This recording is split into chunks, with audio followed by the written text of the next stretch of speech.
जी।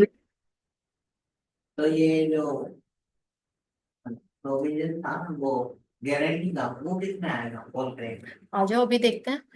अच्छा जी, हमने ये सवाल निकाला था कौन सा, अलग अलग का 71।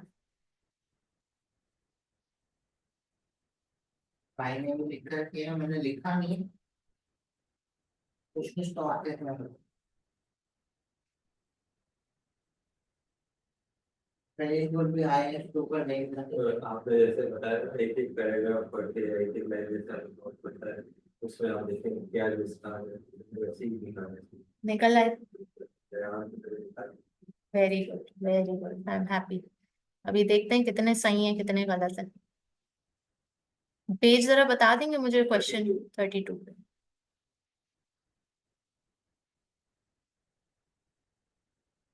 वो ये बात है, सवाल की अटकल आ जाए ना बस, फिर तो हर सवाल होता जाएगा। ये अटकल ही तो सीखनी है। बाकी तो देखें, ऑडिट बहुत अच्छा मजेदार सब्जेक्ट है, इसका कॉन्सेप्ट हजम करना मुश्किल नहीं है।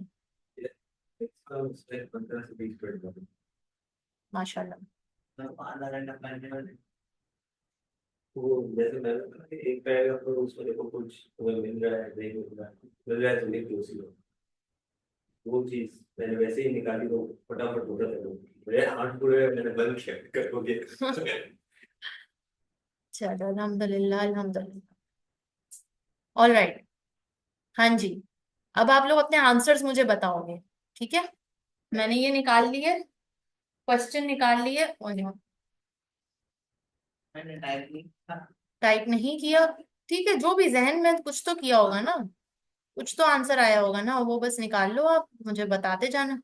सो इसमें से रिस्क निकालने हैं हमने। 16 मार्क का सवाल है हमारा, रिस्क निकालने और उसके रिस्पॉन्सेस। रिस्क 1 मार्क का, रिस्पॉन्स 1 मार्क का। तो अब पहला पैरा है, you are an audit senior for mills and company. Audit senior है ना आप, जूनियर तो है नहीं, तो आपका जवाब भी सीनियर वाला होना चाहिए। Mills and company was recently appointed as external auditors of sleep type company. Full stop.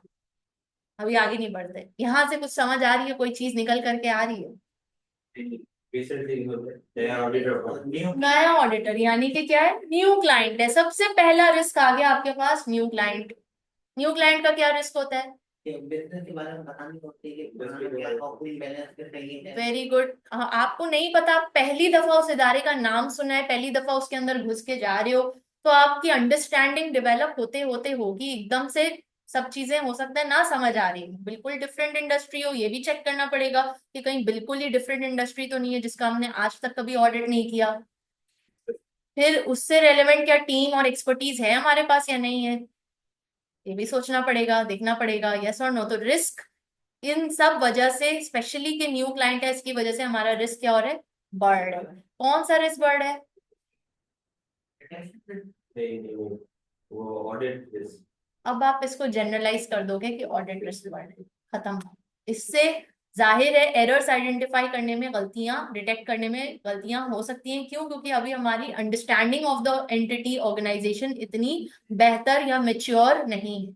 इसको, अब ये समझ तो आ गया आपको और आप एक्साइटेड हो गए, वाह ये एक पॉइंटर मिल गया मुझे, 1 मार्क मेरा हुआ। नहीं हुआ बेटा, नहीं हुआ 1 मार्क। लिख के बताओ, एग्जामिनर को समझाओ, वो मानेगा तो फिर 1 मार्क तुम्हारा होगा। कैसे समझाओगे? कैसे समझाओगे? यही तो चैलेंज है। ये तो सब स्टूडेंट्स को पता चल जाता है कि ये पॉइंट है, आइडेंटिफाई तो हर कोई कर पाता है, बट अब उसको एक्सप्लेन भी तो करना है। तो एक्सप्लेन करने के लिए जो उसकी लैंग्वेज चाहिए, आपने लिखा है तो जरा बताएं आपने क्या लिखा। तो इंडस्ट्री स्पेसिफिक ठीक है, ठीक है, बताएं। ये स्पॉटलाइट जो है वो बिजनेस है जो manufacturing of luxury okay. Furniture ware कर रही है। ओके। ठीक है ना, जिसका क्लाइंटेल बहुत छोटा हो सकता है। ठीक है ना, ओके। फिर बहुत एक्सपेंसिव गुड्स है। ओके। ठीक है ना, तो हाई एंड ही इनके कस्टमर्स को, ठीक है। जिसके इनके सेल्स वगैरह जो है अफेक्ट कर सकते हैं बहुत स्कोप इसका छोटा हो जाए। ओके। तो ये रिस्क हो सकता है कस्टमर्स की जो है वो आपकी सेल्स ग्रोथ एक की जो है ना रुक जाए। तो ये रिस्क कैसे है? ऑडिट रिस्क कैसे? कस्टमर्स लिमिटेड है ना उनके, तो मार्केट साइज छोटा है उनका। तो तो वो उनका जो है अगर कोई कस्टमर क्रेडिट बेसिस पे है, जैसे इनका जो अभी पोर्टफोलियो आ रहा है कि 40% वो लोग एडवांस देते हैं, बाकी 60% फॉर द डिलीवरी, डिलीवरी से होते पहले तो क्रेडिट दे रहे हैं, ठीक है। क्रेडिट दे रहे हैं, ठीक है, कस्टमर बैकअप हो गया, ठीक है ना, उन्होंने कॉस्टिंग क्रेडिट सब कुछ बना दिया, क्योंकि वो मतलब जर्नल आइटम नहीं है कि आपने बना के रखा हुआ है, कस्टमर आया देखा अब नहीं। देखो, मुझे समझ आ रही है कि आपको समझ आ रही है, मगर एग्जामिनर को कख नहीं समझ आ रही कि आपको क्या समझ आ रही है। क्योंकि आपने क्या किया है, 3-4 पॉइंटर्स को मिक्सड अप कर दिया। यही तो हमें देखना है, यही तो सीखना है। आपको लग रहा है हाँ मुझे ठक्कर के आइडेंटिफाई हो गया, रिस्क मिल गए, मगर ये जो रिस्क मिले हैं ये सब गड़मड़ हुए हैं। मैं समझ रही हूँ कि आपको इंटरनली समझ आ गए, लेकिन उसको ऑर्गेनाइज करना है, ऑर्गेनाइज करके पेपर में लगाना है, और एक एक पॉइंट को एक एक पैरा में लेकर जाना है। 3-4 पॉइंट्स को गड़बड़ नहीं करना बेटा। अब इसमें आप खुद बताओ, आपने 2-3 पॉइंट्स को गड़बड़ किए, वो कौन से 2 पॉइंट्स, और मुझे पता है कि आपको पता है। तो हिस्ट्री साइड पे इंडस्ट्री साइज का ये अलग पॉइंट है।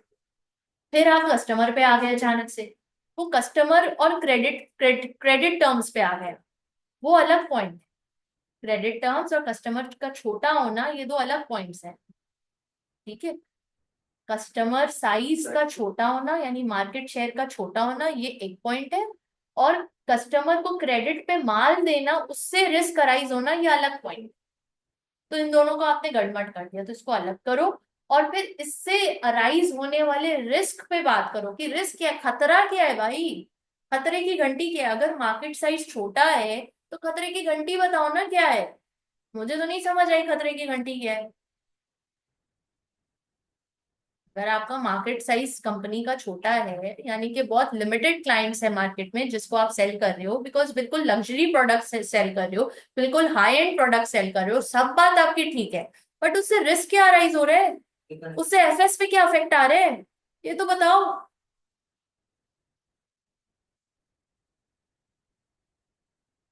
बताओ। चली जाएगी तो हमारा एफएस सेल्स बढ़ता है। सेल्स डाउन हो जाएगा।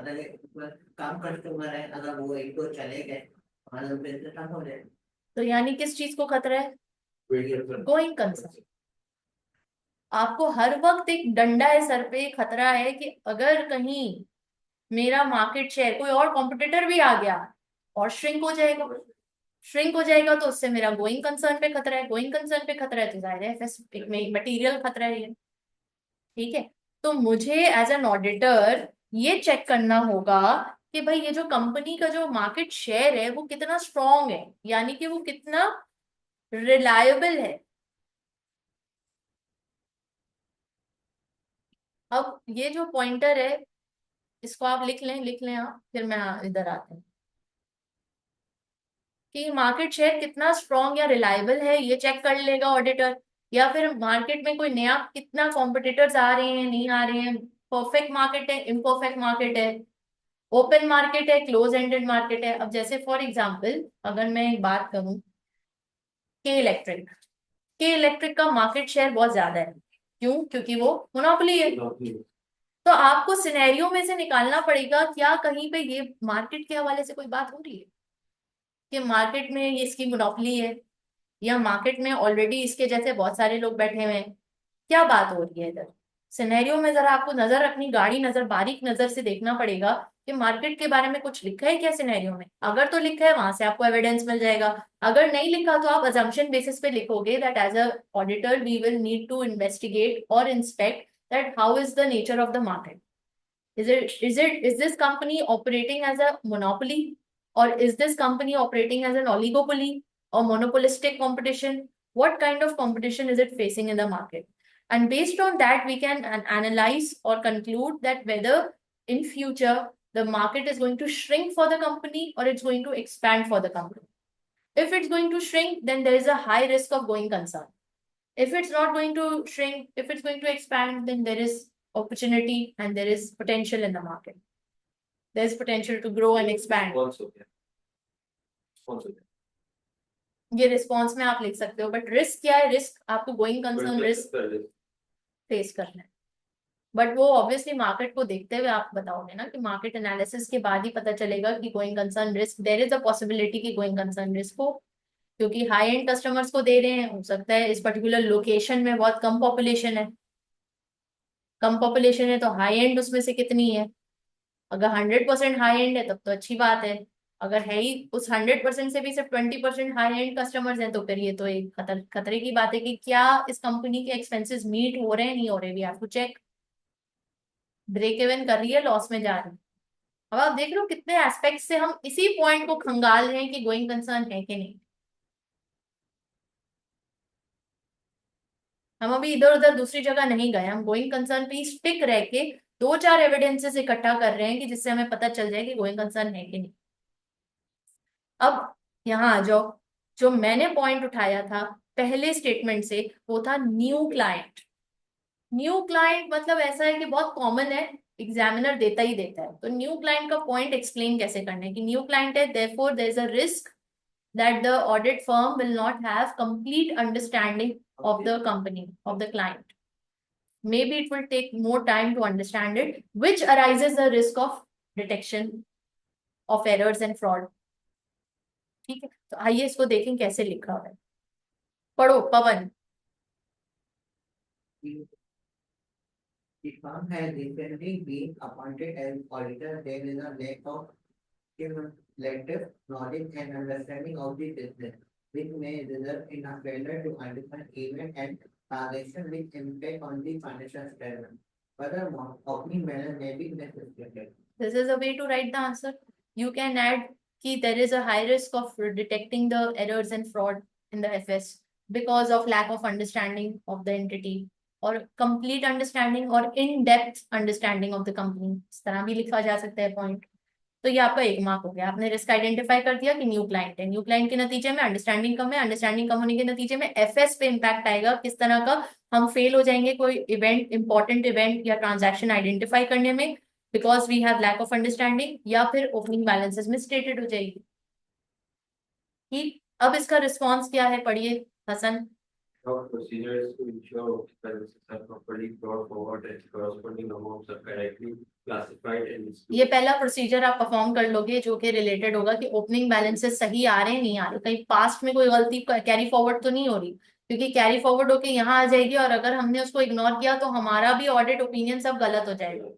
तो ओपनिंग बैलेंसेस दुरुस्त हैं कि नहीं है उसके लिए हमें एविडेंसेस इकट्ठा करने पड़ेंगे कि पिछले ऑडिटर से आपने कोई स्टेटमेंट मांग ली कि आपके हिसाब से बिल्कुल सही था ओपनिंग बैलेंस, कोई गलती तो नहीं थी। आप और भी बहुत सारे प्रोसीजर्स कर सकते हो ये वेरीफाई करने के लिए कि ओपनिंग बैलेंसेस दुरुस्त है कि नहीं।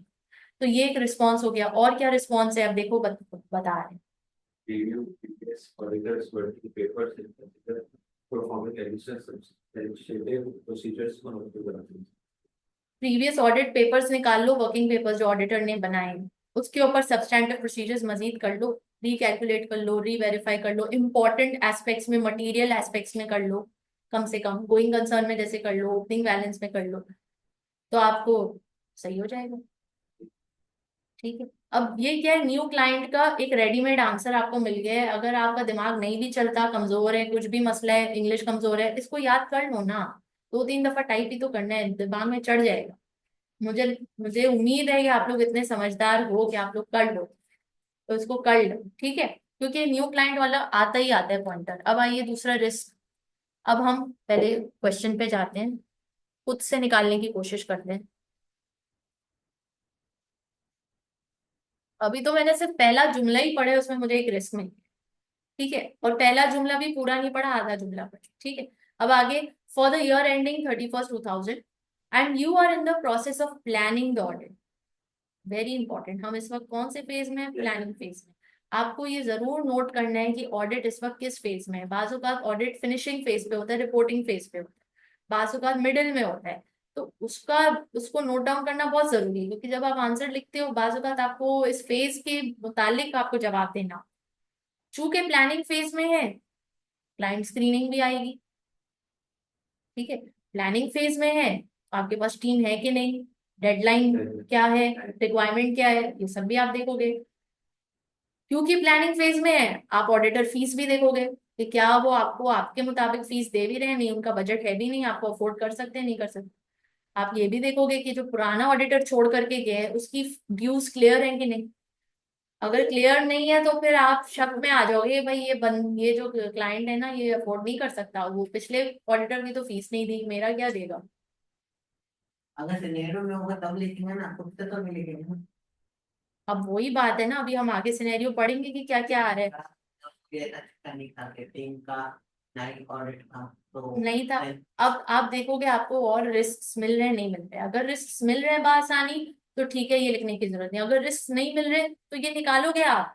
एश्योरेंस एंगेजमेंट का तो ये पे क्लाइंट स्क्रीनिंग के ऊपर आप बात करोगे कि because we are in the planning phase we must ensure that we have adequate team, we have adequate expertise, we have enough time the deadline before we accept the client. ठीक है, तो ये चीज इन केस अगर आपको मजीद और risk नहीं मिलते तो। अच्छा फिर आगे क्या है।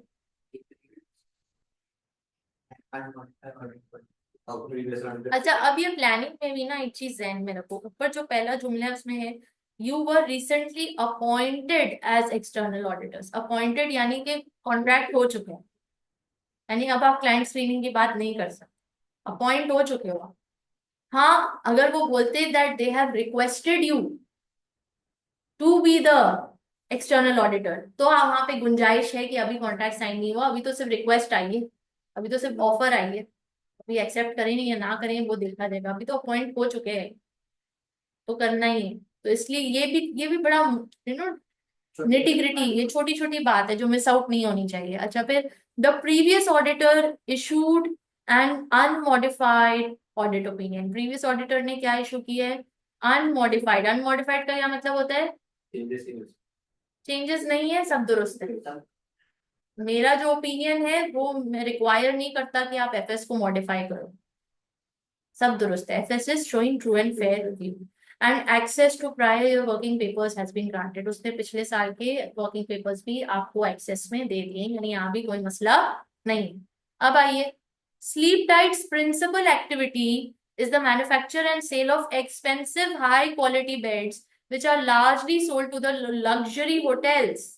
ये तो बी टू बी है, आप बोल रहे हो क्लाइंट से, बिजनेस टू बिजनेस हो गया ना। मेरे बिजनेस सेल कर रहे हैं होटल वाले बिजनेसेस को, लग्जरी होटल्स। होटल्स में तो टूरिस्ट आते हैं, अगर मेरी जगह पे टूरिज्म हो रहा है, बाहर से लोग आ रहे हैं रह रहे हैं तो मेरा कारोबार तो चलेगा ना। इसमें तो वो मसला वो पॉइंट नहीं आ रहा अभी तक। And owners of holiday department apartments, holiday apartments के जो ओनर्स हैं उनके साथ मेरी सेटिंग हुई हुई है, लग्जरी होटल्स के साथ सेटिंग हुई हुई है कि इनको मैं सेल करूंगा अपने high quality beds, expensive high quality beds. Because ये लोग होटल्स हैं, जाहिर है टूरिस्ट आ रहे हैं, उनको हाई फाई चाहिए, प्रीमियम रूम्स हैं, एग्जीक्यूटिव रूम्स हैं, लोग कर रहे हैं रह रहे हैं वहां पे। Each bed is crafted by hand in the companies workshop. Machinery काम नहीं हो रहा, हैंड वर्क हो रहा है। यहाँ रिस्क नजर आ रहे हैं, कारीगर चला गया तो मेरा बिजनेस, अब कारीगर है तो मेरा बिजनेस चल रहा है, तो ये एक रिस्क है। बट आगे है क्योंकि लोग सब कॉन्ट्रैक्टर को दे रहे हैं। तो वही तो, अब अगर अगर मशीन वर्क होगा तो फिर स्टैंडर्डाइज काम भी होगा, एक्यूरेट भी होगा, स्पीड भी हाई होगी, तेजी से होगा, और मशीन ब्रेकडाउन भी हो रहा होगा वहां पे, लाइट चली जाएगी। बट यहाँ पे कस्टमर बाय हैंड बना रहे हैं, यानी कि ये तो और एक्सपेंसिव हो जाएगा फिर bag. Handicraft items are expensive, और एक्सपेंसिव हो रहा है। नंबर टू, लेबर आपका असल असासा है। लेबर अगर चला गया, स्किल्ड लेबर आपके हाथ से, तो फिर और फिर क्या आप मार्केट में नए लेबर्स को ये काम सिखा रहे हो हैंड से बनाना या नहीं सिखा रहे हो, वो बुढ़े हो गए, मर गए, खप गए, खत्म। तो फिर ऑल्टरनेटिव क्या है, वो थक गए, बीमार हो गए, फिर स्पीड भी कम होगी, फिर स्टैंडर्डाइज भी नहीं बनेगा, एक बेड दूसरे बेड से मुख्तलिफ होगा, ये सारे मसले हैं। नेक्स्ट, अच्छा हमें वो मसले चाहिए जो एफएस को अफेक्ट कर रहे हैं, तो ये मसला क्या एफएस को अफेक्ट करेगा। हम वो बंदा चला जाएगा जब बन जाएगा तो कोई कंसर्न बना देता है। बिल्कुल आपका बिजनेस अफेक्ट होगा। जो क्लाइंट ने ऑर्डर प्लेस किया हुआ है, आप ऑर्डर टाइम पे नहीं दे सके जस्ट बिकॉज आपका लेबर भाग गया या लेबर की कोई इमरजेंसी हो गई, तो फिर what next, there is no backup plan. कोई दूसरा का लेबर बना एडवांस पेमेंट ली हुई है आपने, अब आप क्या करोगे, पेमेंट रिटर्न करनी पड़ेगी, प्रॉब्लम है, लॉस है, प्रॉफिट में लॉस हो सकता है आपको। ठीक है, अच्छा नेक्स्ट आगे बढ़िए, क्या बात हो रही है। each pair only begins once the customer order is received, as each customer will usually want their bed to have a unique feature or to be in a unique style. यानी ये just in time approach इसमें हो रही है, just in time inventory approach. पहले से माल तैयार नहीं है, कस्टमर का ऑर्डर आता है तो माल बनना शुरू होता है, और फिर उसमें कोई ना कोई यूनिक फीचर कस्टमर को चाहिए होता है, वो भी होता है, तो जाहिर है कस्टमाइजेशन।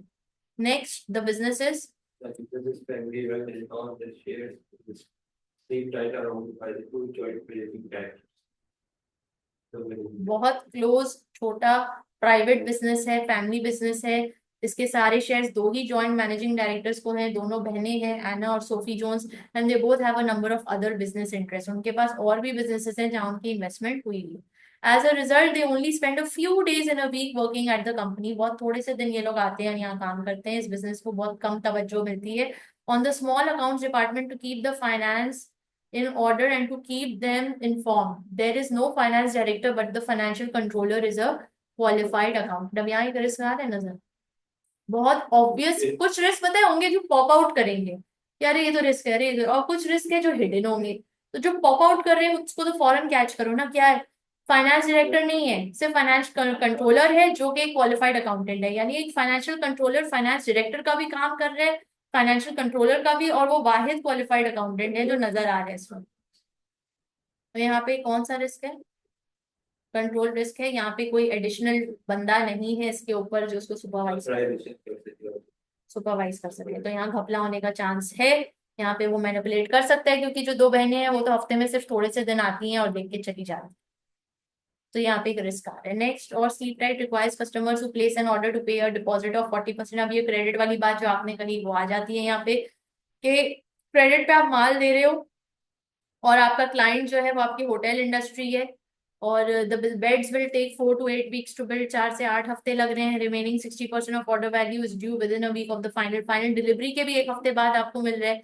तो पेबल्स डे बढ़ रहे हैं, हो सकता है यहाँ पे ज्यादा हो पेबल डे। यानी कि जो आपके पास कैश आ रहे हैं ना, कैश साइकिल जिसको हम कहते हैं वर्किंग कैपिटल साइकिल, वो लंबा है। जब वो लंबा है तो उसका मतलब है आपने रॉ मटेरियल खरीदा, प्रोसेस किया, बनाया, माल डिलीवर किया, और फिर कैश आपके पास आते आते काफी दिन लगे।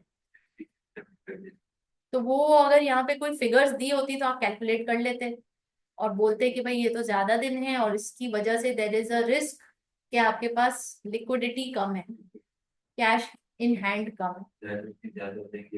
कैश जब कम होता है, वर्किंग कैपिटल कम होता है, तो वो दिक्कत आती है इदारे को चलाने में, पेमेंट्स करने पे टाइमली बेसिस पे, या day to day running of the इदारे में मुश्किल होती है। तो कैश इसमें कम है, तो ये एक रिस्क यहाँ पे हो सकते हैं। Risk and rewards of ownership of the beds do not pass to the customer until the beds are delivered and sign.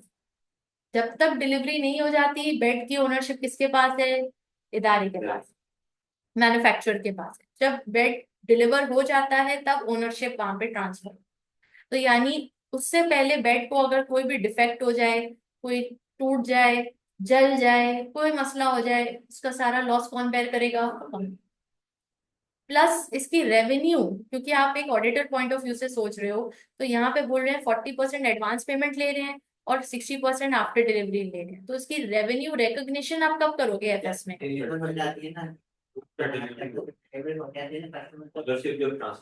जब ओनरशिप ट्रांसफर होगी तब रेवेन्यू रिकॉग्निशन होगा, as per IFRS 15।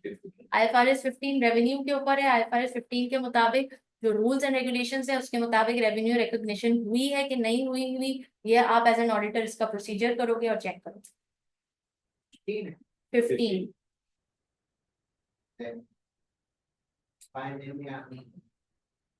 As an auditor करना पड़ेगा ना यार, छोटी छोटी चीजें जो एग्जामिनर को इम्प्रेस करती हैं या डिप्रेस करती हैं। मैंने आपको क्या कहा था कल, कि रेशियोज और सारे स्टैंडर्ड्स रिवाइज करके एक लिस्ट बना लो, जो कि आप रिवाइज करो, सारे रेशियोज लिखे हुए हो, फॉर्मूलाज लिखे हुए हो, और उसकी इंटरप्रिटेशन भी हम आहिस्ता आहिस्ता डिस्कस कर लेंगे। और फिर जो है आपके स्टैंडर्ड्स भी लिखे हुए हो, कौन सा एटलीस्ट नाम और नंबर तो लिखा हुआ हो ना। ठीक है, नेक्स्ट। अच्छा, अभी तक जो हमने कर लिया है उसका हम जरा देख लेते हैं कि किट में आंसर क्या लिखा है।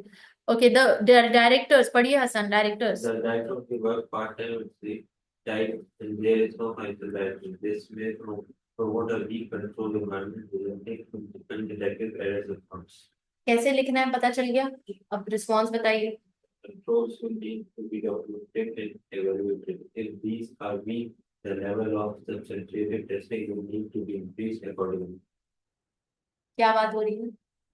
तो controls will need to be documented and evaluated. Response ये है कि ऑडिटर पहले देखेगा कंट्रोल्स क्या है, डॉक्यूमेंट करेगा, इवैल्यूएट करेगा, फिर जो वीकनेस है वो बताएगा, उसके लिए सब्सटैंटिव टेस्टिंग होगी and controls will need to be increased accordingly. आप सजेस्ट करोगे कि अपने कंट्रोल्स बढ़ाएं, एक बंदा और हायर करें या कुछ भी XYZ जो भी आपको, और वहाँ पे सिस्टम में कुछ एनहांस करना है तो सिस्टम में एनहांस करें। ये तो बोल देते हैं फाइनल डायरेक्टर भी रहते हैं तो कह सकते, बट असल चीज एज एन ऑडिटर क्या है कि आपको एविडेंस इकट्ठा करना है, document, evaluate and do substantive testing. ये तीन अहम वर्ड्स हैं जो यहाँ पे यूज हो रहे हैं।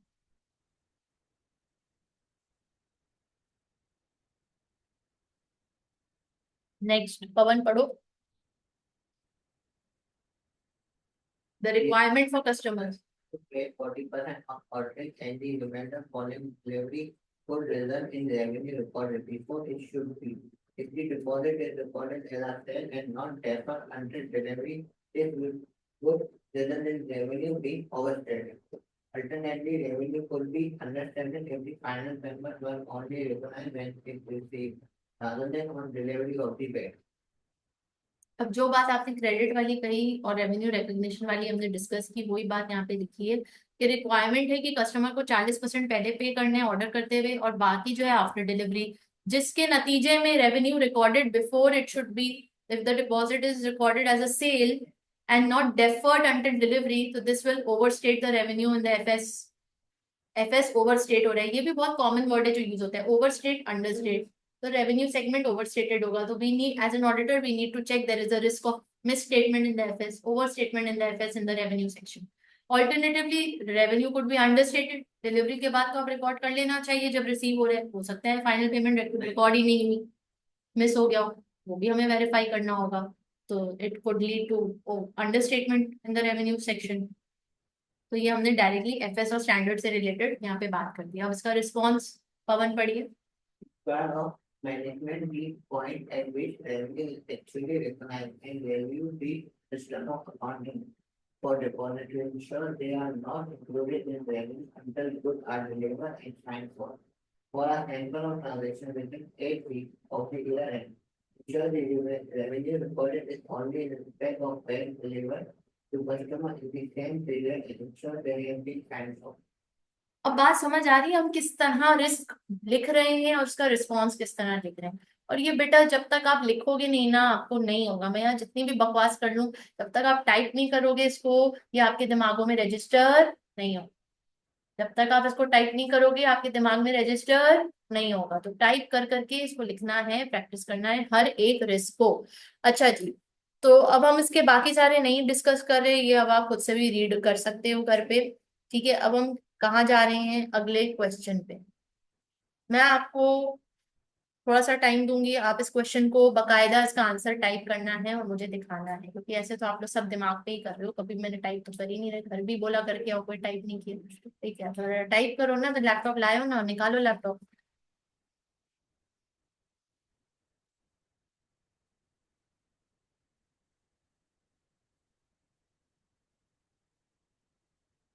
अब आपने करना है ये वाला सवाल, अगला वाला इसका, रिकॉर्डर कंपनी।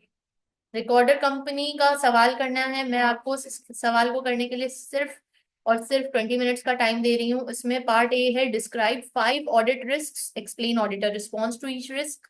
ये 10 मार्क का है, इसमें 5 रिस्क लिखने हैं, ऑडिट रिस्क। फिर ऑडिट प्रोसीजर्स लिखने हैं और फिर सब्सटैंटिव प्रोसीजर्स लिखने हैं। ये तीनों पार्ट्स आपने करने हैं, 10 मार्क का, 3 मार्क का, 3 मार्क का। हर मार्क के लिए मैं आपको 1 मिनट दे रही हूँ, तो 10 मिनट, 13 मिनट, 14, 15, 16 मिनट, तो 20 मिनट। आपको 4 मिनट एक्स्ट्रा देके 20 मिनट का सवाल है, 20 मिनट में करके बताओ फटाफट। छोटा सा सिनेरियो है, बहुत बड़ा नहीं है।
पर नहीं, और मेरे को चाहिए कि मेरे पास वो नहीं है ऑफिशियल वाला नहीं है। मेरा भी ऑफिशियल तो प्रोडक्ट की तो लगे होगी ना, एक्सपायर हो चुकी है, फिर भी तो कैसे भी होगा इसका मेरा तो पूरा 2000 2013 वाला तो मेरे पास है, तो मान लो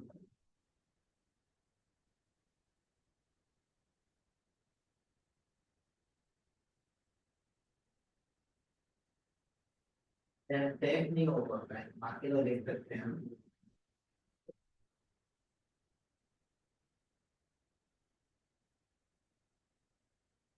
मैं लिख नहीं सकता अनलाइक प्रोडक्ट।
मैंने अभी एक ही क्लाइंट बना था वो लिखा है कि मैं अभी एक वो सोच रहा हूँ जो बोनस वाला था तो मैं जो सेल बोनस वाला वो निकाल तो लिख लिया हमने कितने लिखे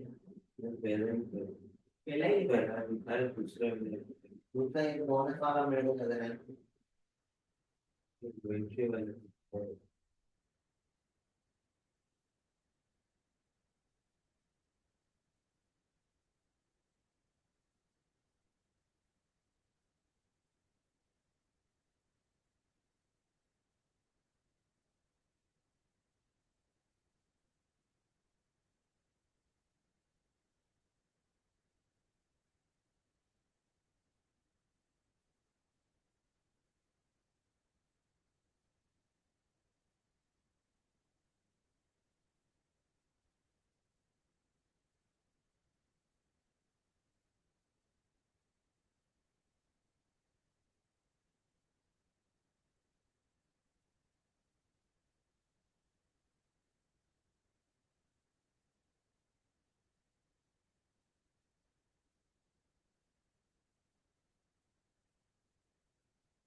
डायरेक्टर वाला नहीं। करो करो, 2 मिनट है आप लोग के पास, जल्दी इसको फाइंड आउट।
डन। वो लिस्ट तो मतलब आइडेंटिफाई हो जाएगा, टाइपिंग नहीं आती और लाइन में दिख सकता हूँ। क्यों? लेकिन इंग्लिश तो तो पैटर्न तो बना आती। जैसे न्यूजीलैंड का पता है मेरे को, ये सेल के साथ में बोनस देते हैं, उसका ऑडिट होता है। और देखो रिवैल्यूएशन का आईएस 15 आ गया, और डायरेक्टर को बोनस देते हैं, वो भी देखना है। तो बराबर लिखना नहीं रहता, तो पैटर्न करनी पड़ेगा। करोगे भी फाइल तो इस अभी तक क्यों नहीं लिखा? कहाँ है हमारा वर्ड डॉक्यूमेंट? नहीं चलना इसमें वर्ड नहीं? है, वो अनलाइक हमारा है। मैं डाउनलोड कर लूंगा। अच्छा ठीक है, मैं समझ गई, आपके पास वो है नहीं। नहीं मतलब यहाँ देख नहीं सकते। क्यों नहीं देख सकते, क्या मसला? अनलाइसेंस अच्छा अच्छा। वो मैं कर लूंगा डाउनलोड। नहीं फिर तुम सैटरडे आ जाओ, चलो वो तुम कर लेना डाउनलोड, अगर नहीं हो तो फिर सैटरडे आ जाओ ना, तो बताना, हमारा आईटी डिपार्टमेंट बोलो करवा दो।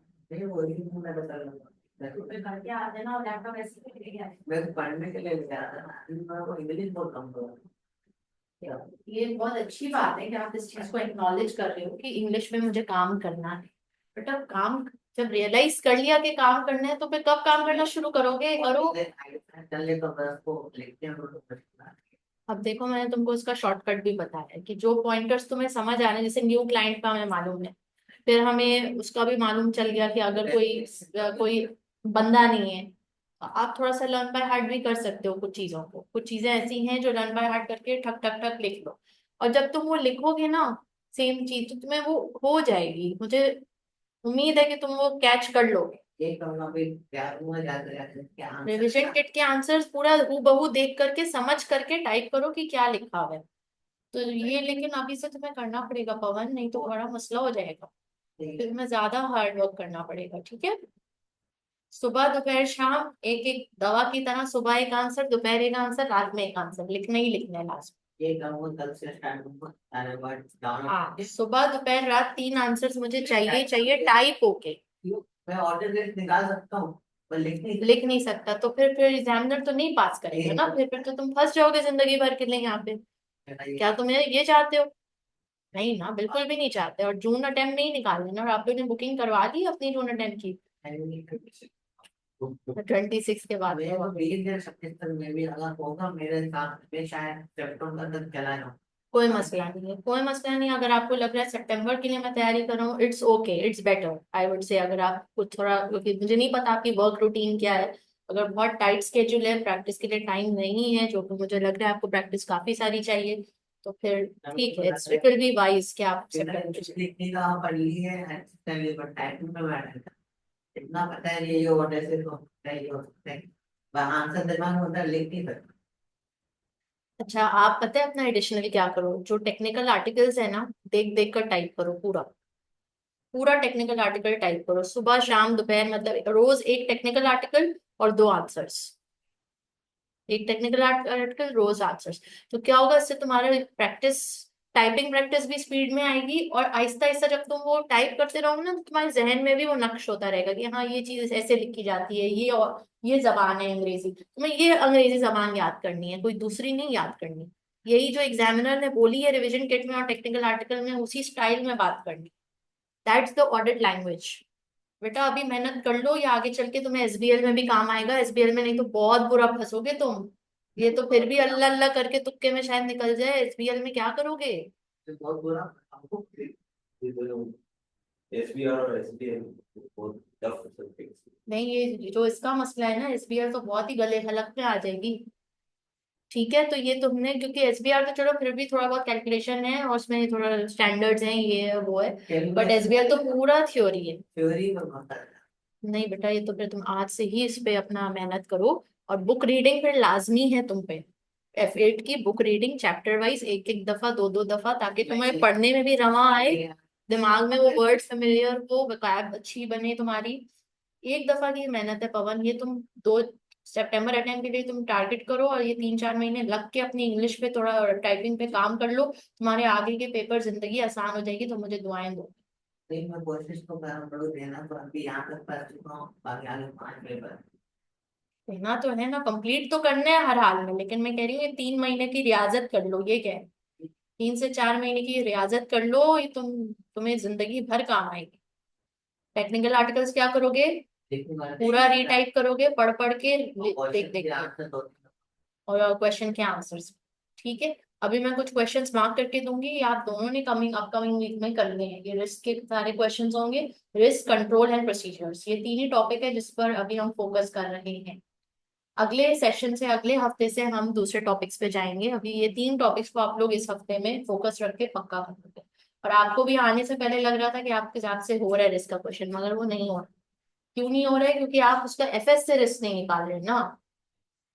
ठीक है, बात समझ आ रही है? आपको लग रहा है हाँ पॉइंट्स मिल रहे हैं, मगर तुमने उस पॉइंट में से खदशा निकाला ही नहीं कि रिस्क क्या है।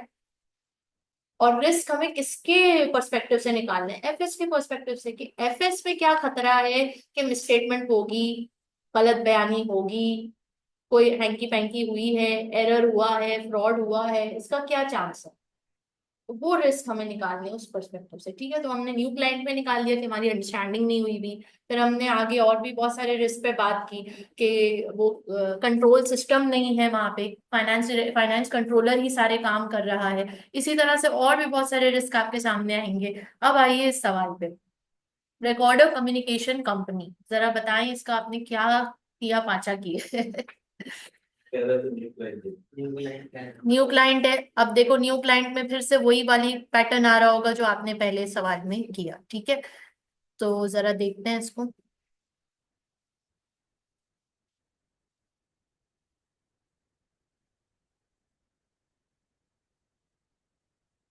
देख लीजिए आपके सामने, अप टू 1 मार्क पर well described risk and up to 1 mark for each well explain response. 1 mark का रिस्क, 1 मार्क का रिस्पॉन्स, ये सीख लो बेटा, सीख लो। 16 मार्क तुम्हारी झोली में डाल देगा एग्जामिनर। ना करो अपने ऊपर इतना जुल्म। ठीक है, डबल ए को पता नहीं क्यों हवा बना रखा है सबने, पासिंग रेशियो कम है, पासिंग रेशियो कम है। टाइमिंग यही यही मसला है, और कोई मसला है। मैंने आपको फर्स्ट क्लास में क्या बोला था, अंग्रेजी हमारी मादरी जबान नहीं है। ऐसे बोलकर बोलते कैलकुलेशन हम सारे सिंधी मेंबर चले जाते हैं, कैलकुलेशन सबको आती है अच्छी। अब तो इंग्लिश लिखने के बारे में देखो, हिंदी चला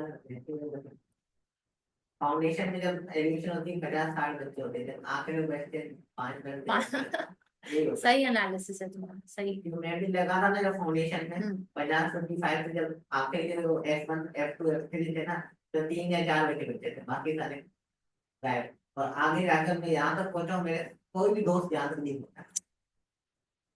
अब तुम्हारे बस कितने रहते हैं, बाकी F8 तक तो सारा क्लियर है ना। तो ये अफेक्ट करना है उसको बचा। उसके बाद प्रोफेशनल हाँ, है, ये अल्लाह तेरा स्किल्स हुआ है, शुक्र है। एक पेपर स्किल्स का मेरी रहता कैलकुलेशन अच्छी है, मेरी टाइपिंग जो पहले भी देते थे ना, है। हाँ सारे मार्क्स मेरे कैलकुलेशन में सही आते हैं। सही है। जहाँ पर टाइपिंग करने के मारे तो अपना नंबर नहीं याद करे। अच्छा, अब ये चीज जहन से निकालनी है कि मैं नहीं कर सकता। नहीं वो तो हाँ, अब मैं कर सकता हूँ। अब अपने आप से बातें नहीं ऐसे ही करनी है कि मैं कर सकता हूँ, मैं कर चुका हूँ, मेरी इंग्लिश एक्सपर्ट है, बिल्कुल जबरदस्त है, A1 है, मैं टाइप कर सकता हूँ। अब अपने आप से बातें नहीं ऐसे ही करनी है। ठीक है, बातों में भी नहीं कहना कि मुझे नहीं आता है, और अपनी मेहनत भरपूर करनी। ओके। अच्छा, अब इसमें एक और चीज ये है कि मैंने आपको बोला चैप्टर रीडिंग, मैंने आपको बोला टेक्निकल आर्टिकल्स, मैंने आपको बोला रिवीजन किट के क्वेश्चंस रीटाइप कर। और मैं एक और चीज ये कह रही हूँ कि अगर थोड़ा सा और जरा शौक है आपका अपने इंग्लिश को वैसे भी दुरुस्त करने का, तो आजकल AI में बहुत सारे ऐसे एप्स आ गई हैं जो आपको इंग्लिश इंप्रूव करने में हेल्प करती है। वो बोलता जाता है, आप कुछ बोलते हो, वो आपको करेक्ट कर देते हैं, आपको क्लिक हो जाता है। ठीक है, दिन के 3 जुमले भी अगर आपने सही कर लिए ना, तो आप देखो मंथ के कितने हो जाएंगे और पूरे साल के कितने हो जाएंगे। तो ये भी एक एडिशनल एक चीज है जो आप कर सकते हो, टिकटॉक की बजाय ये कर लिया करो। इस पे ठीक है एआई ट्यूटर करते जी। एआई ट्यूटर करते हाँ, इस तरह के बहुत सारी एप्स हैं, हम तो बहुत आसान है। मतलब आज की जिंदगी में अगर तुम बोलोगे ना कि मैं ये सीखना चाहता हूँ और मेरे पास वसाइल नहीं है, तो 2 थप्पड़ आएंगे पीछे से। ठीक है।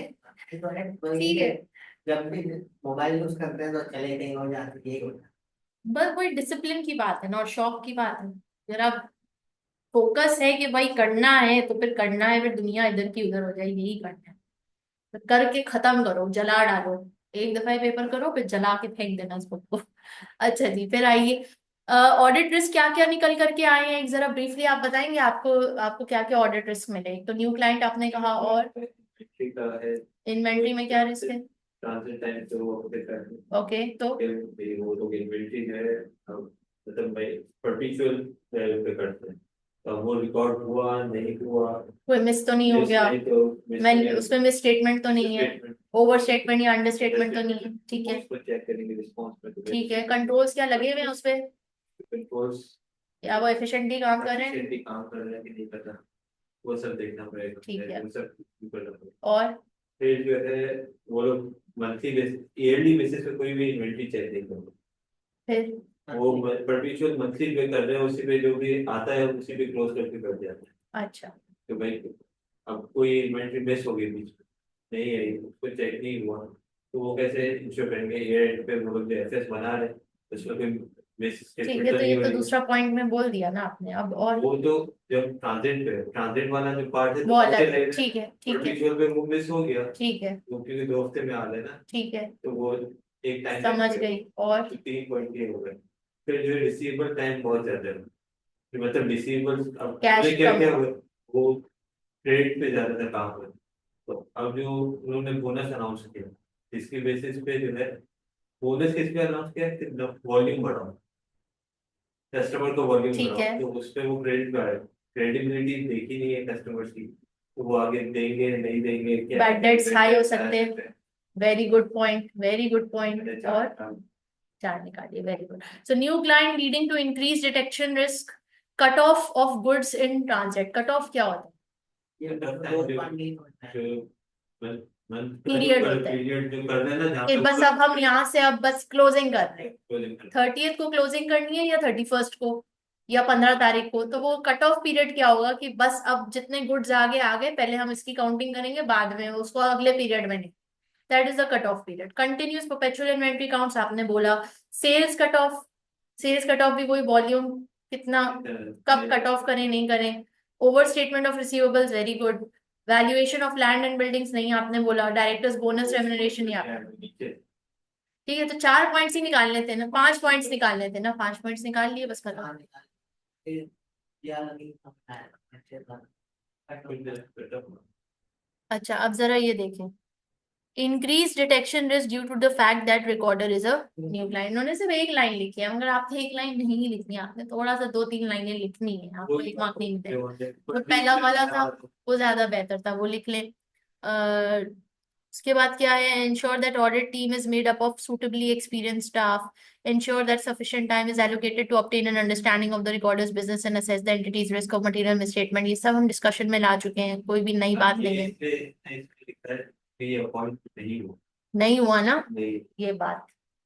ठीक है, अब आपने की नोट बात की। कर। ठीक है, क्लाइंट स्क्रीनिंग के लिए उन्होंने increased risk of material misstatement around cutoff of inventory purchases and payables as a result of purchase goods taking 2 weeks to arrive at company central warehouse। तो कट ऑफ पीरियड जरूरी है, नहीं तो इससे ये, अगर कट ऑफ पीरियड सही नहीं लिखा हुआ या इसकी वजह से कोई आगे पीछे हो गया इन्वेंट्री, तो उससे there is a high risk of material misstatement in FS. पहला जुमला जरूर नोट कीजिए, increase risk of material misstatement. अगर आपको एग्जैक्टली नहीं समझ आ रहा ना, फॉर एग्जाम्पल एग्जाम में आपको नहीं समझ आ रहा कि भैया कौन सा एरिया अफेक्ट हो रहा है, रेवेन्यू हो रहा है, लाइबिलिटी हो रहा है, आपको थोड़ा सा जाहिर एग्जाम प्रेशर होता है, मिस हो गया, स्किप हो गया माइंड से, तो फिर भी कुछ तो लिखोगे ना, खाली नहीं छोड़ के आना पेपर। खाली नहीं छोड़ के आना, कुछ भी लिखना है, और वो कुछ भी जो लिखोगे वो थोड़ा समझदारी से, ये नहीं कि बस ज्योग्राफी की चीजें लिखनी शुरू कर दी, नहीं। ये लिखोगे increased risk of material misstatement, general बात है, स्पेसिफिक नहीं है, मगर आप एक वैलिड बात है कि भाई रिस्क ऑफ मटेरियल मिसस्टेटमेंट बढ़ जाएगा, मटेरियल मिसस्टेटमेंट के चांसेस बढ़ जाएंगे। किसकी वजह से? कट ऑफ इन्वेंट्री की वजह से। किसकी वजह से? परचेजेस और पेबल्स की वजह से। क्यों? क्योंकि वो 2 हफ्ते का टाइम ले रहे हैं कंपनी में आने के लिए, तो आगे पीछे अगर कोई एरर हो गया तो मसला हो जाएगा। क्लियर हो गया? इसमें कोई स्पेसिफिकली तो नहीं लिखा ओवर स्टेटमेंट और अंडर स्टेटमेंट ऑफ इन्वेंट्री या रेवेन्यू, इसमें अभी थोड़ी आपको मुश्किल हो रही है, तो आप ये जनरल स्टेटमेंट लिख के ही आपको वैलिड 1 पॉइंट मिल जाएगा। तो छोड़ना नहीं है पेपर को, ठीक है, करना है कुछ भी स्पेसिफिकली, पहले कोशिश तो ये करो कि स्पेसिफिकली हर बात लिखो, आईएएस का स्टैंडर्ड लिखो, और वो ओवर स्टेटमेंट हो रही है, अंडर स्टेटमेंट हो रही है, कौन सा एरिया इफेक्ट हो रहा है, रेवेन्यू इफेक्ट हो रहा है, ये इफेक्ट हो रहा है, कंट्रोल रिस्क की वजह से कुछ हो रहा है, डिटेक्शन रिस्क की वजह से हो रहा है, इनहेरेंट रिस्क की वजह से हो रहा है, जो भी है उसको स्पेसिफिकली लिखो। लेकिन अगर स्पेसिफिकली कोई पॉइंट नहीं समझ आ रहा, तो जनरली एक ऐसा पॉइंट भी बनाया जा सकता है, increase risk of material statement due to cut off period because it's taking 2 weeks for the inventory to enter the warehouses। इसमें ये है कि थोड़ा खुद एक्सप्लेन करते हैं, वो पॉइंट बताते हैं, बाकी जो है वो ऊपर जो सिनेरियो दिया है वहीं से उठा के लिख देते हैं कि क्या चल रहा है। इंक्रीज रिस्क ऑफ, और तुमको टाइपिंग की क्या जरूरत है, आधी चीज तो कॉपी पेस्ट है सिनेरियो से, है। देखो शॉर्टकट्स तुम्हें मैं बताती जा रही हूँ, बताती जा रही हूँ। वो तो कॉपी पेस्ट तो कर लो, मतलब है कि थोड़ी ज्यादा इंग्लिश लिखते हैं ना, वो कनेक्ट नहीं कर पा रहे। हो जाएगा इंशाल्लाह, हो जाएगा, सब हो जाएगा। इंक्रीज रिस्क ऑफ, बस पढ़ो भाई Hasan. Increased risk of material misstatement related to the completeness, existence and valuation of inventory, under the perpetual inventory system, if all inventory is not counted at least once every. अब ये ना points लिख लो, मैं आपको बता रही हूँ। Cut off, completeness, existence, valuation,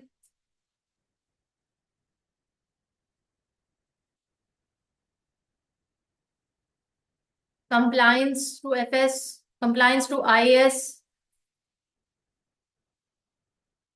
ठीक है, अब ये वो पॉइंटर्स हैं कि जिसके ऊपर आप बात कर सकते हो कि कंप्लीटनेस या तो नहीं है किसी एंट्री की, किसी ट्रांजैक्शन की ट्रीटमेंट में कंप्लीटनेस की कमी हो सकती है।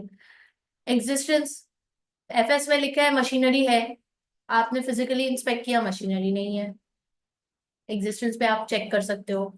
वैल्यूएशन, एफएस में लिखा है 10 मिलियन की है, आपने जाके इनवॉइस चेक किया, वो तो सिर्फ 5 मिलियन की है, इस पे चेक हो सकता है। कट ऑफ पीरियड, वही कि आप अकाउंटिंग पीरियड कब अपना एंड कर रहे हो, क्लोज कर रहे हो अकाउंट, उस पे चेकिंग हो सकती है।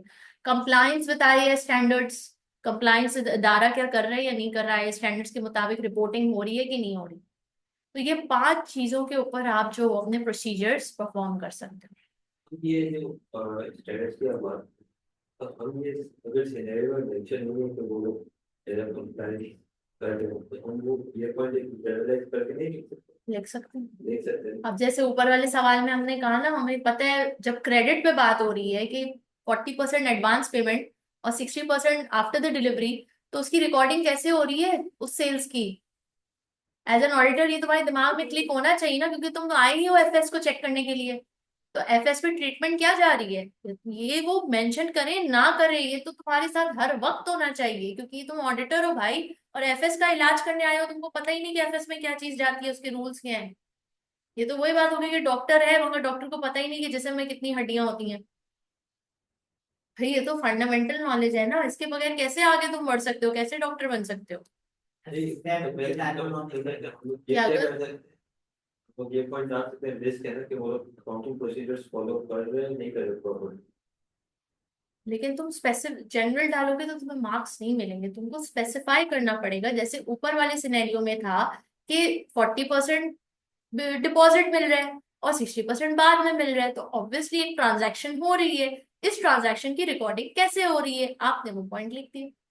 क्या इस पर्टिकुलर ट्रांजैक्शन की recording as per IFRS 15 revenue recognition हो रही है कि नहीं हो रही, इस तरह से स्पेसिफाई करके आपने कनेक्ट कर दी।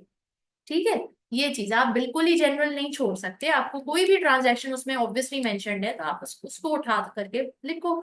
अगर फॉर एग्जाम्पल यहाँ पे बात हो रही है, फॉर एग्जाम्पल यहाँ पे कोई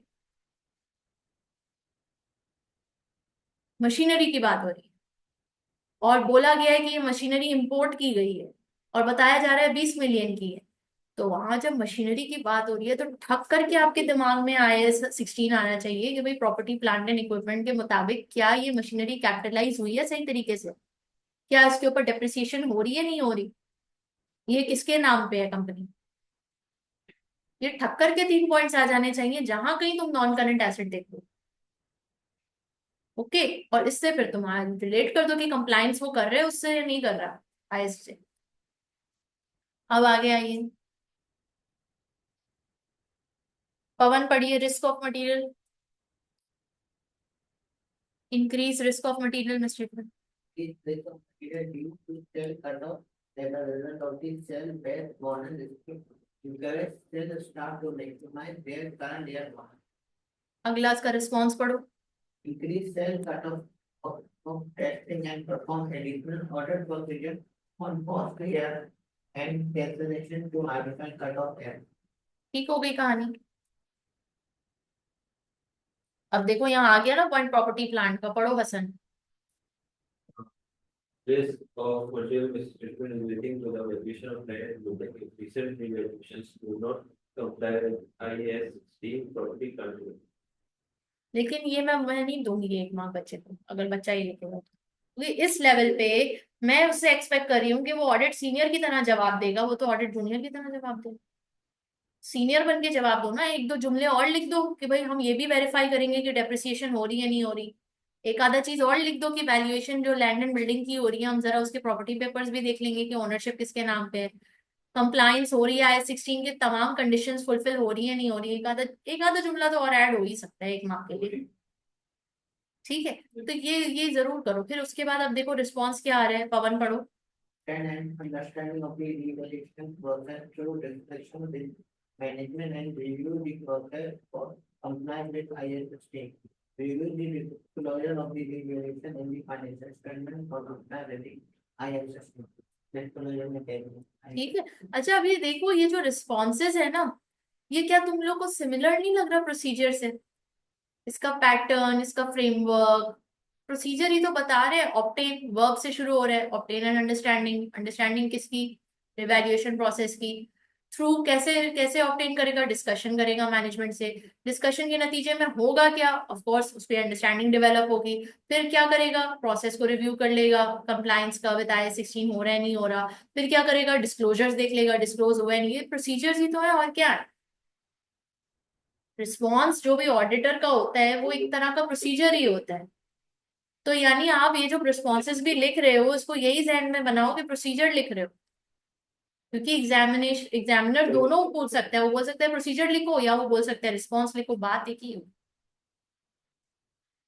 ठीक है, अब non compliance with local legislation पढ़िए पवन।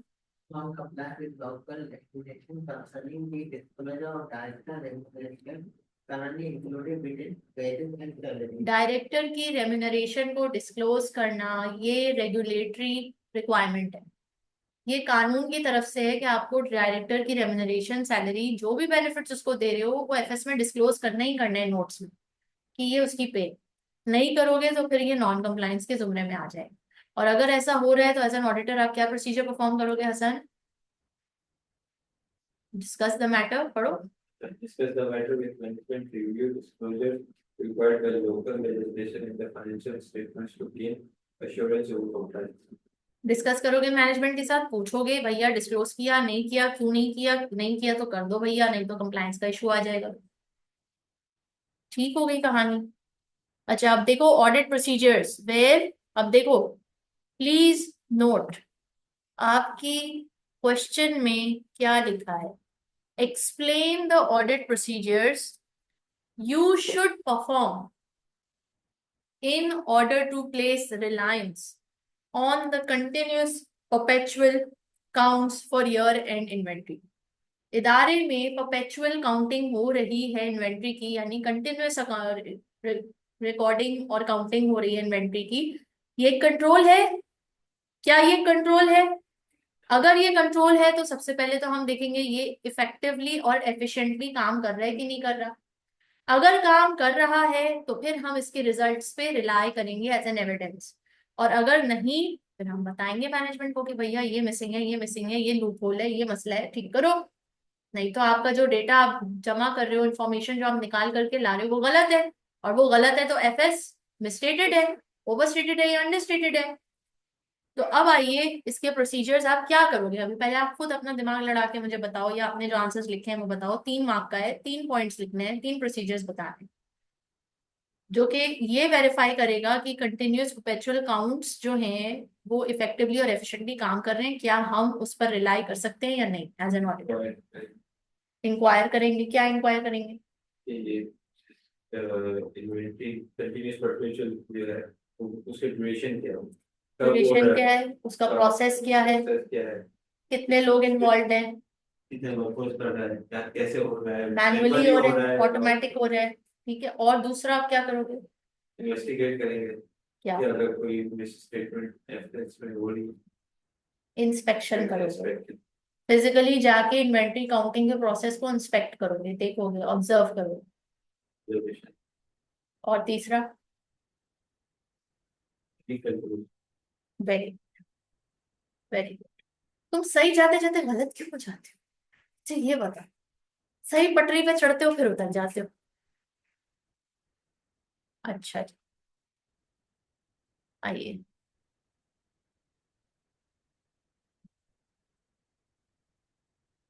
Audit procedures way continuous perpetual counts for year and inventories use, पढ़िए पवन पहला point. agree the total on the inventory listing to the continuous inventory record using computer associated audit technique to check for accuracy. Accuracy check कर लेंगे, ठीक है। और next, Attend at least one of the continuous inventory count, observe the count and review the inventory count instruction to confirm that the procedure are as regular as those for a ANS inventory count. Clear है? अब ये point समझ आया? ये वाला point नहीं समझ आया? आ गया समझ? नहीं आया तो बताओ, बता देती हूँ भाई। आ गया ना? अच्छा, अब देखो पवन, आपके लिए याद कर लो ना ये दिन। रट्टा ही करना पड़ेगा। रट्टा करो, टाइप करो। इन्वेंट्री से रिलेटेड, इन्वेंट्री काउंट से रिलेटेड, स्पेशली परपेचुअल काउंट से रिलेटेड, ये 3 प्रोसीजर्स हैं ना, आपको हाथों हाथ मिल गए रेडीमेड। इसकी लैंग्वेज है ना, तो उसको रट्टा करना, बाकी कॉन्सेप्ट तो मेरा क्लियर है। हाँ मैं इसको निकाल सकता हूँ, बिल्कुल, ये चीजें मैं पता है, बस लिखना उसको रट्टा करना। रट्टा कर लो, और जितना टाइप करोगे उतना तुम्हारे हाथ पे भी चढ़ेगा, जबान पे भी चढ़ेगा, जहन में भी चढ़ेगा, कोई मसले वाली बात ही नहीं। इंशाल्लाह हो जाएगा, ठीक है। चलो पढ़ो। रिगरस हो गया दूसरा पॉइंट। तीसरा point, Review the schedule of count undertaking to be undertaken during the year to confirm whether all inventory line has been counted are due to be counted. मतलब दोबारा से काउंट करें। Review the schedule of count. Schedule यानी देखो कि कितनी दफा counts हो रहे हैं। महीने में 3 दफा हो रहा है, 4 दफा हो रहा है, 5 दफा हो रहा है, 10 दफा हो रहा है, कितनी दफा हो रहा है, कब कब हो रहा है। और फिर कंफर्म करो कि all inventory lines have been counted. क्या हर डेट पे काउंटिंग हुई है प्रॉपर सारे प्रोडक्ट्स की, सारी इन्वेंट्री की, या कुछ कुछ अधूरा अधूरा हो रहा है, ये इंश्योर कर लो, ठीक है। तो ये 3 आपके प्रोसीजर्स हो गए। इसके अलावा भी आप बहुत प्रोसीजर्स निकाल सकते हो कॉमन सेंस से। और यकीन जानो पवन, लर्न बाय हार्ट जब तुम करने बैठोगे ना, तुमको समझ आ जाएगा यार ये तो बड़ी इजी इंग्लिश में ही लिखा हुआ है। सिर्फ बीच बीच में कुछ ऐसे वर्ड्स हैं जो थोड़े हाईफाई ऑडिट वर्ड्स हैं, है आसान भाषा में ही लिखा हुआ है, कोई मुश्किल नहीं है, ठीक है। और इसका फ्रेमवर्क बना हुआ है। फ्रेमवर्क मैंने आपको पिछली क्लासेस में बता दिया था कि शुरू करना है AEIOU, फिर बीच में आप AEIOU कर क्या रहे हो और क्यों कर रहे हो, टू इंश्योर। तो AEIOU बीच में टू इंश्योर, बीच में अपना प्लेन जुमला ही लिखना है और क्या लिखना है, ठीक है। और उसको किसी भी तरह FS से जाहिर है कनेक्ट रखना है। अच्छा, अब Hasan next point. Review correction to the inventory report should determine the amount of corrections made and the reason for the corrections. Confirm whether the corrections have been authorized by management. Authorisation हुई है नहीं हुई, ठीक है, ये review कर लिया। और Where significant differences arise, required of management, the actions they will take to ensure that the valuation of inventory is accurate. ठीक है, अब अगला क्वेश्चन पे आ जाए। अगला क्वेश्चन क्या है हमारा, अल्लाह भला करे। Describe substantive procedures you should perform to confirm the director's bonus payments included in the FS। अब ये स्पेसिफिकली ये लोग बता रहे हैं कि प्रोसीजर उसका बताओ कि डायरेक्टर का बोनस पेमेंट जो है वो क्या FS में डिस्क्लोज हुआ है या नहीं। ये तुम एज एन ऑडिटर कैसे कंफर्म करोगे? रिव्यू FS देख लो खोल के, पता चल जाएगा उसमें लिखा है कि नहीं लिखा। यस और नो? बैंक स्टेटमेंट देख लो कि क्या वाकई में ट्रांजैक्शन हुई है, डायरेक्टर के अकाउंट में गए हैं पैसे, बोनस गए हैं या नहीं गया, कितनी अमाउंट गई है, जो FS में लिखी है वही अमाउंट गई है या कोई डिफरेंट अमाउंट गई है, ठीक है। और क्या तीसरा, मैनेजमेंट से डिस्कस कर लो, रिटर्न स्टेटमेंट ले लो कि आपने इतना ही बोनस दिया है या क्या कोई और अमाउंट है, या डायरेक्टर से डायरेक्टली डिस्कस कर लो, उससे रिटर्न स्टेटमेंट ले लो कि हाँ वो बोले कि हाँ मुझे ये बोनस रिसीव हुआ है, बस। वो एक रिटर्न स्टेटमेंट लिख के दे देगा। वो क्या कहते हैं, जब कोई क्रिमिनल कोई क्राइम करता है तो कोर्ट में आके उसके बाद 2 ऑप्शन होते हैं, या तो केस लड़ा जाए, या दूसरा ऑप्शन की वो एक्सेप्ट कर ले अपना गुनाह, कन्फेस कर ले। तो ये जो रिटन स्टेटमेंट होता है ये कन्फेशन होता है, ठीक है। बात समझ आई पवन?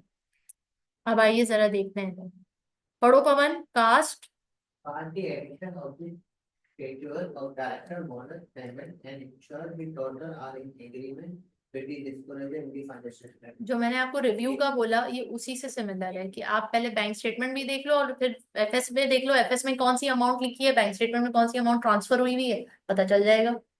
आप वो वर्ड यूज करो या ये वर्ड यूज करो, ऑब्जेक्टिव एक ही है, दोनों में आपको 1 मार्क मिलेगा।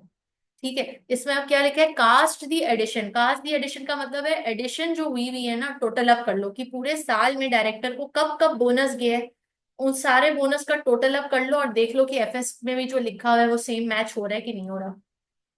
Next point, Compare the bonus with both previous year bonuses and expectation taking into account the knowledge obtained during the order. For example, where the performance target is any has been met. ठीक है, पिछले साल से compare कर लो और पिछले target साल से भी कंपेयर कर लो, टारगेट मीट हुए, क्योंकि बोनस की कोई रिक्वायरमेंट भी तो होगी ना पीछे की, अगर डायरेक्टर ने ऐसा ऐसा परफॉर्म किया तो फिर उसको बोनस मिलेगा, या वैसे ही ऐसे ही मिला जा रहा है बोनस, कोई तो पीछे क्राइटेरिया होगा ना, वो चेक कर लो, वो देख लो। अच्छा, फिर उसके बाद हसन पढ़िए। Agree the bonus, the payments to pay on the costs for the individual directors and agree the amounts paid on the bank statements to the pay of the costs. Set हो गया। Next, Review board meeting minutes and meetings of any remuneration committee for evidence of any bonuses not disclosed. Very good, हो गया। इसमें क्या है, अच्छा ये वाला पॉइंट ऐसा है ना, ये हर जगह आप ठोक सकते हो, audit का हर सिनेरियो पे। Board meeting, review board minutes, board minutes check करो, बोर्ड मीटिंग के मिनट्स चेक करो, क्या क्या डिस्कशन हुई है उस जो भी सिनेरियो में आपको बोला जा रहा है उस पर्टिकुलर चीज के बारे में। बोर्ड मिनट्स रिव्यू करो तो चेक किसके बोर्ड मिनट्स, रेम्यूनरेशन कमेटी के, जहाँ पे ये फैसला हुआ है कि डायरेक्टर की पे क्या हो, उसके चेक कर लो, ताकि वहां पता चल जाए, आपको एविडेंस मिल जाए कि डिस्कशन में क्या ये बात हुई है बोनसेस की या नहीं, या ये अंदर खाने अंडर द टेबल बोनसेस जा रहे हैं। ठीक है, तो बोर्ड मीटिंग मिनट्स जो हैं ये ऐसा पॉइंटर है कि तुम हर सिनेरियो में लगा सकते हो। फिर आइए, Review the cash book for any unusual transaction which suggest undisclosed writers and कोई, आप क्या कर रहे हो बेसिकली, अच्छा अब ये एक ऐसा प्रोसीजर है ना कि जब आपको कुछ भी नहीं मिल रहा, कुछ भी नहीं मिल रहा, तो ये ऐसा प्रोसीजर है जो आप लगा सकते हो कि कैश बुक को खोल के देखो कि कोई अनयूजुअल ट्रांजैक्शन तो नहीं हुई, दाल में कुछ काला है निकालने के लिए दाल निकालो और ढूंढो उसमें काला। अब वो दाल कुछ भी बना लो, तुम कैश बुक को बना लो, या तुम इन्वेंट्री रिकॉर्ड्स को बना लो, या तुम non non current asset register को बना लो, या तुम बैंक स्टेटमेंट को बना लो, किसी को भी बना लो भाई, हम ऐसे ही खोल रहे हैं कीड़े निकालने के लिए।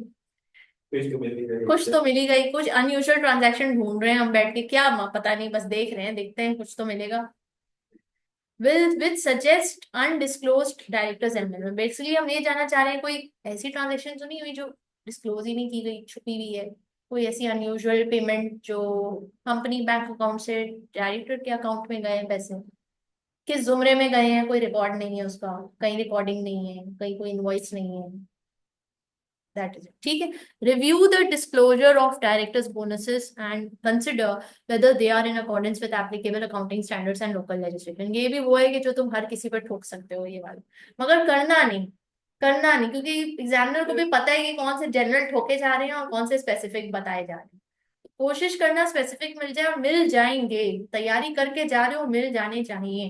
तीन कर देते, 3 मार्क्स है। जरूर 3 मार्क्स है तो 3 करने हैं, 4 मार्क्स है तो 4 करने हैं, 5 मार्क्स है तो 5 करने हैं, 5 भी आ सकते हैं, 10 भी आ सकता है, जैसे ऊपर रिस्पॉन्सेज है वो एक तरह का प्रोसीजर ही है, 10 प्रोसीजर्स ही हैं, समझ रहे हो बात को, तो ये चीज है। आइए, अब आइए, ये आपका पुराना टॉपिक आ गया, कॉर्पोरेट गवर्नेंस डेफिशिएंसीज क्या है।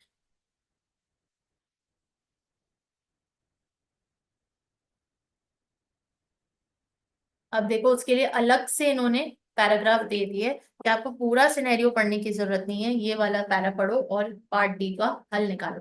अंबर Coleman, the finance executive director of recorder, recently attended a course on corporate governance and has now decided that the setup at recorder needs to be improved in order to comply voluntarily with the provisions of the UK Corporate Governance Code. Amber herself provides the main point of contact between Piano and Company and the board of directors, and acts as the company's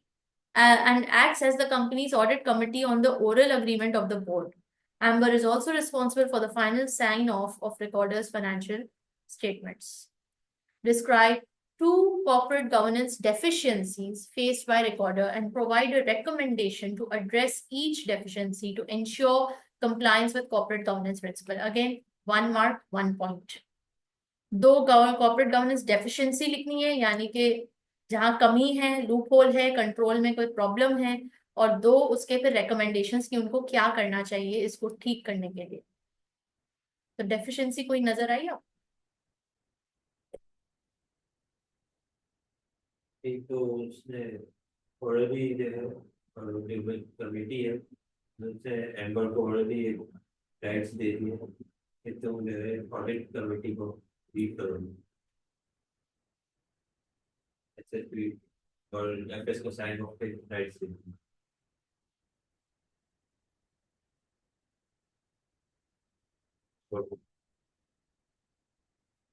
बताओ, पूरा explain करो। तो इसमें बताया कि भाई FS जो है बेसिकली जो मैनेजमेंट होती है वही साइन ऑफ करती है, ठीक है ना। अब बेटा उसमें 1 मिनट, साइन ऑफ कौन करता है एफएस को? एफएस जो मैनेजमेंट बनाती है, वो डायरेक्टर तो चलो साइन ऑफ करता है कि ये एफएस बन गए, बट अभी जो हम साइन ऑफ की बात कर रहे हैं वो किसकी साइन ऑफ की बात कर रहे हैं? आई थिंक यहाँ पे ऑडिटर की बात हो रही है। एम्बर जो है ना वो ऑडिट कमेटी में दो साइन कर रही है। लेकिन वही बात है ना, वो यहाँ पे जो साइन ऑफ जिस पर्सपेक्टिव से इस्तेमाल हो रहा है वो ऑडिट के पर्सपेक्टिव से इस्तेमाल हो रहा है। क्यों? क्योंकि यहाँ पे क्या कहा जा रहा है कि amber herself provides main point of contact between piano and company and board of directors. Board of directors और कंपनी के दरमियान जो पॉइंट ऑफ कांटेक्ट है वो एम्बर खुद है, and acts as the company's audit committee. वो कह रही है कि मैं ऑडिट कमेटी का हिस्सा हूं भाई। तो ऑडिट कमेटी तो भाई ऑडिट कमेटी होती है, फिर वो तो फिर बायस डिसीजन नहीं ले सकती, बट वो तो खुद फाइनेंस डायरेक्टर भी है। तो वो ऑडिट कमेटी में भी है, वो फाइनेंस डायरेक्टर भी है, और बोर्ड ने उसको ओरली बोला है कि हाँ तुम बन जाओ ऑडिट कमेटी में, तो वो ऑडिट कमेटी की हेड बन गई। Amber is also responsible for the final, word भी देखो, final sign off recorders FS. Final sign off हो रही है, ऑडिट पर्सपेक्टिव से बोल रहे हैं। तो ऐसे कैसे हो सकता है कि फाइनेंस डायरेक्टर और ऑडिट कमेटी भी वही हो, वो साइन ऑफ कर दे तो फिर फायदा? तो यहाँ तो सबसे बड़ा एक डेफिशिएंसी नजर आ रही है कि self review threat, self interest threat. Ethics का हमने पढ़े? चलो भाई अब आ जाओ, एथिक्स कर लेते हैं। 15 मिनट, 15 मिनट में एथिक्स कर लेते हैं, ये टॉपिक के निपट जाएंगे।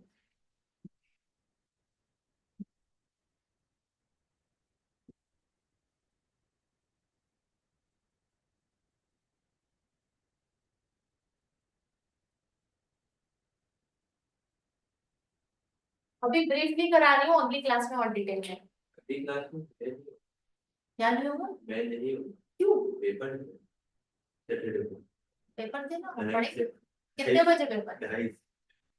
2:30 2:30 बजे से 3 घंटे को 2 घंटे, 2 घंटे 4:30 पढ़ेंगे। 4:30 खा लो।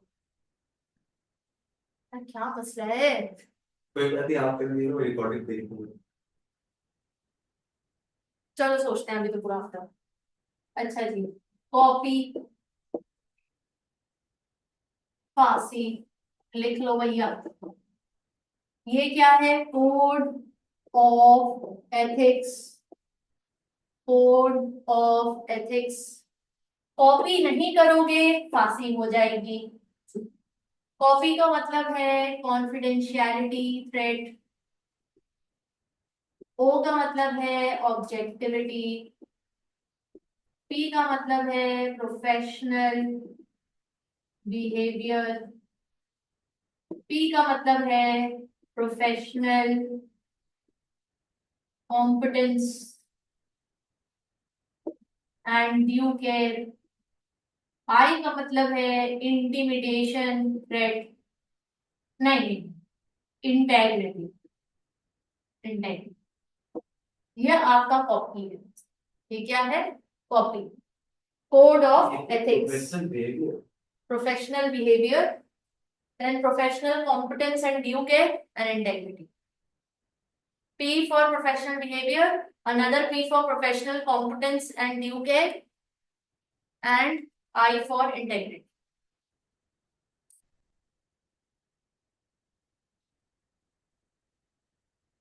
ये सारे आपके एथिक्स हैं, एथिकल प्रिंसिपल्स हैं जो as an ACCA, as an accountant, as an auditor आपको फॉलो करने हैं हर हाल में। ये क्या है इसकी डिटेल में मैं आज नहीं जाऊंगी, सिर्फ इस क्वेश्चन से रेलेवेंट जो चीज थी मैं वो समझाऊंगी और अगली क्लास में हम इसकी डेप्थ में जाएंगे। ठीक है। दूसरा है यहाँ पे, अगर आपने इसको फॉलो नहीं किया, अगर इन थ्रेड्स इसको इसको फॉलो नहीं किया, एथिक्स को फॉलो नहीं किया, तो आपको फांसी हो जाएगी, यानी कि ये थ्रेड्स अराइज हो जाएंगे। और ये थ्रेड क्या है? सबसे पहला F for familiarity thread, A for advocacy thread, S for self interest thread, S for self review thread, I for intimidation threat।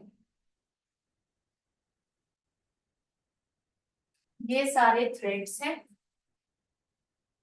और ये code of ethics, ethical principles.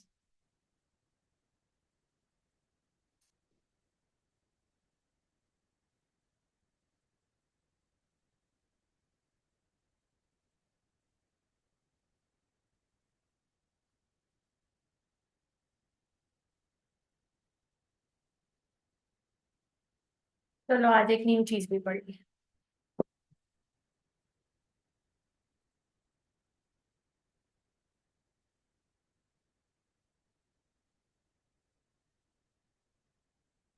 ठीक है।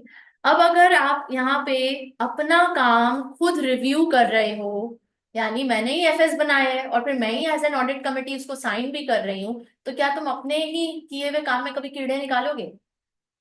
स्टूडेंट को ही बोल दिया जाए तुम अपना आईसीसी पेपर चेक करके दे दो, तो वो तो अपने आप को पास ही करेगा ना 50 पे। तो ये वाली बात है, यहाँ सेल्फ रिव्यू थ्रेट अराइज हो रहा है और सेल्फ रिव्यू के साथ जाहिर है सेल्फ इंटरेस्ट भी आ रहा है कि मैं अपनी गलती क्यों किसी को दिखाऊं, तो वो छुपाएगा ऑब्वियसली। तो ये दो चीजें जो सामने निकल करके आ रही हैं, अब इसके लिए तुम रेकमेंडेशन क्या दोगे? ये पहली चीज है जो निकल करके आ रही है कि वो खुद साइन ऑफ कर रहे हैं अपना। अच्छा, दूसरी कोई चीज कोई लग रहा है आपको, कोई डेफिशिएंसी, कोई मसला? He is the main point of contact between piano and board of directors. अब ये वाहिद बंदा है जो क्लाइंट से भी डील कर रहा है और कम मतलब बैक एंड पे मैनेजमेंट से भी डील कर रहा है। तो मैनेजमेंट और क्लाइंट के दरमियान ये अगर कोई मिसअंडरस्टैंडिंग क्रिएट करने में जानबूझ के करे या अनजाने में करे, कैसे पता लग सकता है? क्योंकि एक वाहिद बंदा है, और अगर ये भाग जाए या गायब हो जाए तो फिर क्लाइंट से कोई कनेक्शन ही नहीं है मैनेजमेंट का, फिर क्या होगा? तो दैट मीन्स के एक point of contact, main point of contact, ठीक है अच्छी बात है, बट और भी लोगों को इसमें इन्वॉल्व होना चाहिए एज अ टीम। ठीक हो गई कहानी। अच्छा, अब इसको जरा देख लेते हैं, इसमें रिकमेंडेशन आप क्या दोगे? आपकी तरफ से क्या रिकमेंडेशन आएगी इस डेफिशिएंसी को ओवरकम करने के लिए? दो अलग अलग बंदे होते हैं। बंदों को अलग करो भैया, ऑडिट कमेटी का अलग करो, उसको अलग करो। Kind of management. Well, sign off management को क्यों करना चाहिए? साइन ऑफ तो ऑडिटर ही करेगा ना, मगर सेपरेट बंदा हो। Final director audit committee. अब अगेन पर्सपेक्टिव यहाँ पे वो नहीं है, मैनेजमेंट पर्सपेक्टिव नहीं है, अभी हम आंसर में भी देखेंगे उसको। ठीक है जी, बोले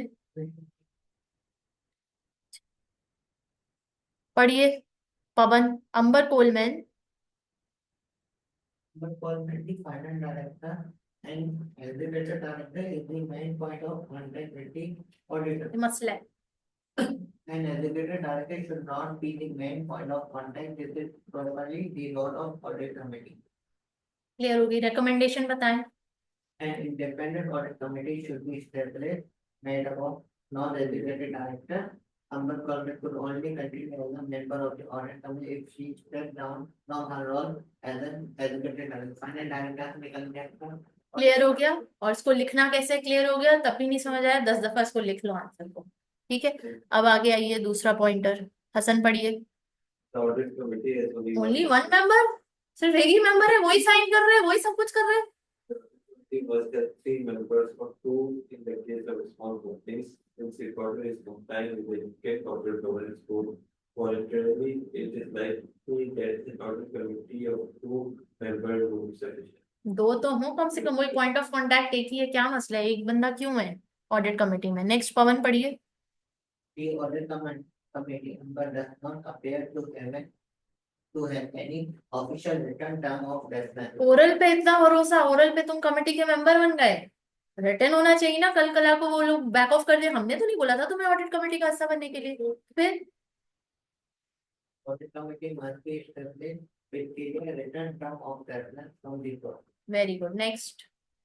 Company is responsible for the signing of the financial statement and yet is a part of the audit committee. Part of the audit committee role is to monitor the integrity of the financial statement. Company will not be able to do this when she herself is responsible for their preparation. To further non-executive directors will be appointed to the audit committee. Member cannot on the audit committee and is responsible for the financial statement. If a member is stand down from the committee, then at least one of the non-executive will need to have financial reporting non-executive. फिर कोई बात जो नहीं समझ आई, ठीक है, very good. ये जो है बोर्ड का जीपी कौन से चैप्टर में पढ़ा हो? F1। पढ़ा है, इसमें भी दिया हुआ है, स्टडी हमने दिया है, audit committee। हाँ ये बेसिक है ना, ये तो होगा एग्जीक्यूटिव नॉन एग्जीक्यूटिव, ये तो बहुत फाउंडेशनल और फंडामेंटल नॉलेज है ना।